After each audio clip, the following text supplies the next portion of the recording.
ध्रुव जी जैसे ही यमुना किनारे पहुंचे, पहले महीना में ध्रुव जी ने तपस्या में क्या प्रारंभ किया, 3 दिन में एक बार सिर्फ फलाहार करते और 3 दिन तक निराहार, पूरा महीना ऐसे निकाल दिया। 3 दिन में एक दिन फलाहार, जो फल मिल गए सोई पा लिया और जय जय सीताराम। 1 महीना हो गया।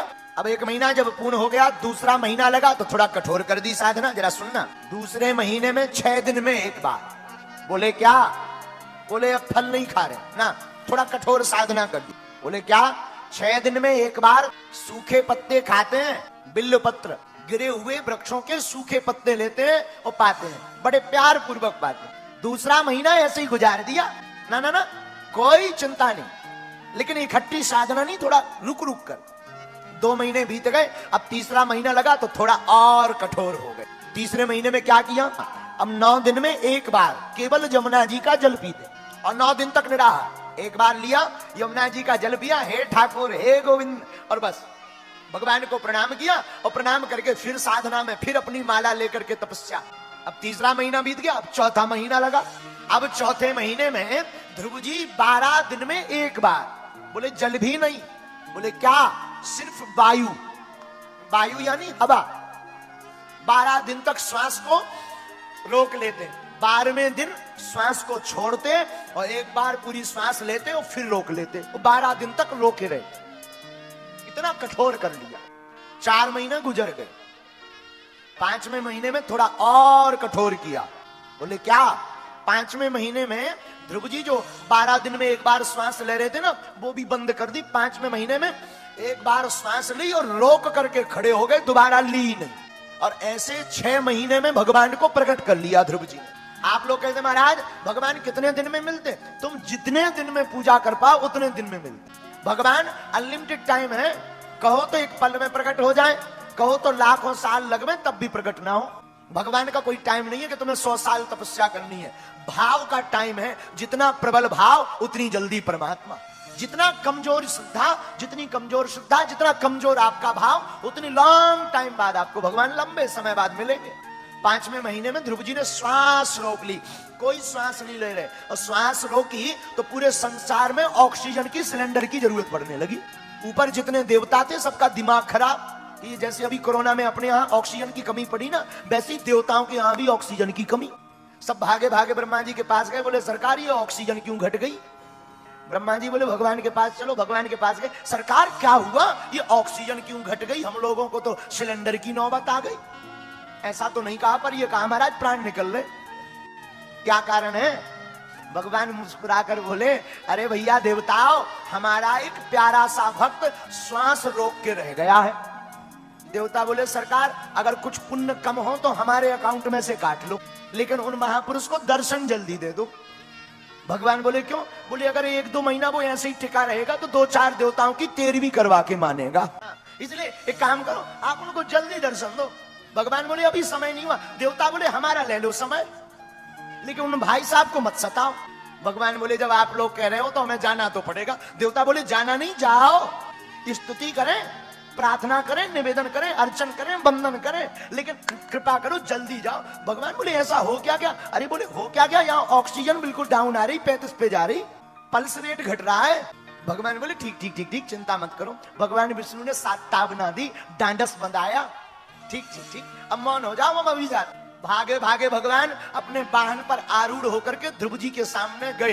हेलो उठो उठो भाई, लेकिन वो कहाँ उठने वाले, वो तो अंतर मन में, अंतर्मुखी, अंतर भाव में, अंदर ही अंदर भगवान के उस रूप रस सुधा का आस्वादन कर रहे थे, चख रहे थे। लावण्यमय रूप, त्रिभुवन सुंदर रूप, उसको चखने के बाद फिर दूसरा रख चखने की आवश्यकता। तो भगवान देवताओं के कहने पर गए, उठो, उठे नहीं। भगवान समझ गए ये भीतर ही भीतर हमारे रूप का आनंद ले रहे हैं, इसलिए आंखें नहीं खोल रहे। भगवान प्रत्यक्ष सामने खड़े पर ये आंखें नहीं खोल रहे। बताओ कौन ऐसा बाबरा भक्त होगा कि पक्के ठाकुर जी सामने खड़े हो और वो आंखें बंद किए हो? कुछ ना कुछ तो भीतर है। तो सच बोले, भगवान मंदिर में नहीं है, वृंदावन में नहीं है, अयोध्या में नहीं है, भगवान बागेश्वर में नहीं है, भगवान तो हमारे मन मंदिर में। अपने मन के पट को खोल, परमात्मा मिलेंगे। भगवान ने देखा ये आंखें नहीं खोले तो भगवान ने जो अंदर रूप था ना, रूप रस सुधा, उसको खींचा। और जैसे ही ठाकुर ने खींचा, हमारे प्रभु ने। तो ध्रुव जी ने आंखें खोली तो क्या देखते हैं, जो अंदर सरकार का रूप रस सुधा था ना, वो सामने प्रत्यक्ष खड़ा हुआ है। माँ ने ये तो कहा था साधना करना, पर ये नहीं कहा था कि भगवान मिलेंगे तो क्या करना। गुरुजी ने भी कहा था मंत्र जपना, पर भगवान मिल जाएंगे फिर क्या करना। अब चौंक गए, क्या करें, भगवान तो सबकी जानने वाले हैं। तो भगवान ने अपना शंख लिया और ध्रुव जी के कपोलों में, कपोल मतलब गालों में लगा दिया। भगवान मूक व्यक्ति को वाचाल बना देते। वाचाल मतलब बोलने वाला, जिसकी वाणी में अलंकार आ जाए, सुंदरता आ जाए, इसी को वाचाल कहते हैं। ध्रुव जी को पर कृपा की, ध्रुव जी ने दिव्य स्तुति की। भगवान ने कहा मांगो। याद रखना, हम लोग मांगने की तब तक ख्वाहिश रखेंगे जब तक भगवान मिले नहीं। जिस दिन तुम्हें मिल जाएंगे तुम समझ जाओगे संसार का धन 2 कौड़ी का है, ठाकुर का धन तो परम धन है। सच्चा धन तो गोविंद। फिर कोई मांगता नहीं है, चुप हो जाता है। वो अगर मिल जाए तो क्या चाहिए। अब सरकार कुछ नहीं चाहिए, आप मिल गए। भगवान बोले ना ना ना ना ना, आप तो कुछ मांगने की इच्छा से आए थे, मांगो मांगो मांगो। भगवान कुछ नहीं चाहिए सच में। चलो नहीं चाहिए, हम फिर भी देते हैं। जाओ तुम अपने पिता की गद्दी पर बैठकर 36,000 वर्ष तक राज्य करो। बाद में हमारे धाम को आना, हमारे निज साथ में रहोगे। और ध्रुव जी 36,000 वर्ष तक राज्य किए। नागों से युद्ध हुआ और मृत्यु पर पैर रखकर आज भी गगन मंडल में ध्रुव तारा बन करके आज भी ध्रुव जी महाराज हैं। जब विवाह होता है तो पंडित जी कहते हैं ध्रुव जी के दर्शन कराओ, आज भी ध्रुव जी महाराज विराजमान है। ये भक्ति का परिणाम है। ये कोई बड़े बूढ़े महात्मा की कथा नहीं हमने सुनाई, नन्हे से 5 वर्ष के बालक की कथा। जैसे छोटे में ही भगवान मिल गए। और तुम भी अगर ठाकुर को पाना चाहते हो तो बुढ़ापे का इंतजार मत करो, कथाएं सुनना शुरू कर दो। एक बहुत विचित्र व्यक्ति हुआ दक्षिण भारत, उसे एक वेश्या से प्रेम हो गया। वेश्या को इतना प्रेम करता कि वेश्या को देखे बिना वो रहते ही नहीं। आप सुनकर हंसेंगे, वो इंसान उस वेश्या पर इतना आसक्त हो गया कि जब वो ये वेश्या चलती तो वो आगे आगे चलता है पुरुष, लेकिन सीधा नहीं, उल्टा मुख कर लेता उसकी तरफ और देखता हुआ जाता। लोग बड़ा हंसते, वेश्या को भी बड़ा मन में बुरा लगता, पर करें क्या, आसक्ति थी उसकी। रामानुजाचार्य जी वहां विराजमान थे। रामानुजाचार्य जी को खबर लगी, उन्होंने बुलवाया, इधर आओ। शोर हो गया जब वो वहां पंढरपुर आदि क्षेत्र में पहुंचा। एक व्यक्ति ऐसा है कि वो अपनी पत्नी वेश्या पर इतना आसक्त है कि वो नहावे तो देखे, खावे तो देखे, स्नान भी करे तो वो पुरुष स्नान करते समय अपनी उस पत्नी को, उस प्रेमिका को, उस मासूका को कह दे कि तुम दरवाजे पे खड़ी रहो, वो 1 लोटा जल डाल वे, फिर देख वे। जैसे कोई कृपण यानी कंजूस, जैसे कोई कृपण कंजूस अपने धन की रक्षा करता, हर पल देखता रहता। जो बड़ा कंजूस होता, बड़ा भयभीत होता, जो बड़ा डरा हुआ होता, वो अगर 10 रुपया जेब में डाला हो तो बार बार चेक करता, डले हैं कि निकल गए। वैसे ही वो व्यक्ति बार बार मुख देखे, फिर देखे, फिर देखे, फिर नहाए, फिर देखे, फिर नहाए, कपड़े भी पहने तो पहले मुख देखे। तो रामानुजाचार्य को बड़ा बुरा लगा। उन्होंने बुलाया, बोले तुम ऐसे डर लगा कि ये डांटेंगे हमको, भला बुरा कहेंगे, अब लेकिन जवाब क्या दे, आदत तो थी उसकी। तो वो गया, रामानुजाचार्य जी ने पूछा क्या हुआ।